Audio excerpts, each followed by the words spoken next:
Summer season అన్న తర్వాత ఖచ్చితంగా స్టార్ హీరోలు వస్తూ ఉంటారు, అది కామన్. కానీ 2-3 ఏళ్ళుగా అది జరగట్లేదు.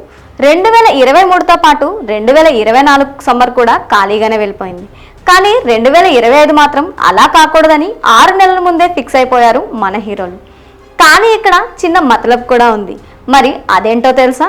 అయితే ఈ స్టోరీ చూసేయండి. Tollywood megastar Chiranjeevi director Vashishta combination లో రూపొందుతున్న సోషియో ఫ్యాంటసీ మూవీ విశ్వాంబర 2023లో అఫీషియల్ గా మొదలైన ఈ చిత్రం ప్రస్తుతం షూటింగ్ దశలో ఉంది.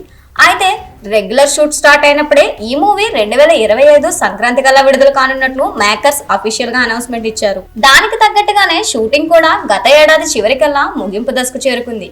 అయితే విజువల్ ఎఫెక్ట్స్ పనుల కారణంగా సంక్రాంతి రేస్ నుంచి తప్పుకుంది. అయితే ఆ తర్వాత నుంచి కొత్త రిలీజ్ డేట్ గురించి ఎటువంటి అప్డేట్స్ ఇవ్వలేదు మేకర్స్. అయితే ఈ చిత్రం సమ్మర్ కు థియేటర్లో సందడి చేసే అవకాశం ఉన్నట్లు talk. Power star Pawan Kalyan lineup లో ఉన్న హరిహర వీరములు ఓజీ ప్రస్తుతం తుది దశ షూటింగ్ లో ఉన్నాయి. అందులో హరిహర వీరములు 2 భాగాలుగా రానుండగా మొదటి పార్ట్ మాత్రం మార్చ్ 28కి విడుదల కానుంది. కానీ ఇందులో పవన్ రోల్ కి సంబంధించిన మరో 4 రోజుల షూటింగ్ మిగిలి ఉందని సినీ వర్గాల్లో టాక్ నడుస్తోంది.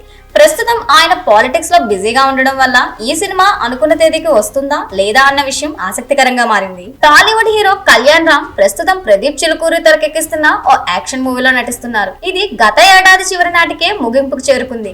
సమ్మర్ కల్లా ఈ సినిమా థియేటర్లోకి రానున్నట్లు జోరుగా టాక్ నడుస్తోంది. సలార్, కల్కి, 2898 ఏడి ఇలా వరుస హిట్లతో జోరు మీదున్న ప్రభాస్ త్వరలో ది రాజా సాబ్ గా ప్రేక్షకులను పలకరించేందుకు సిద్ధమవుతున్నారు. మారుతి డైరెక్షన్ లో రూపొందుతున్న ఈ రొమాంటిక్ హారర్ థ్రిల్లర్ ఏప్రిల్ 10న విడుదల కానుంది. మారుతి తెరకెక్కిస్తున్న ఈ చిత్రంపై అంచనాలు బాగానే ఉన్నాయి. మాలవికా మోహన్, నిధి అగర్వాల్ హీరోయిన్స్, రిద్ది కుమార్ ముఖ్య పాత్రలో కనిపించనున్నారు.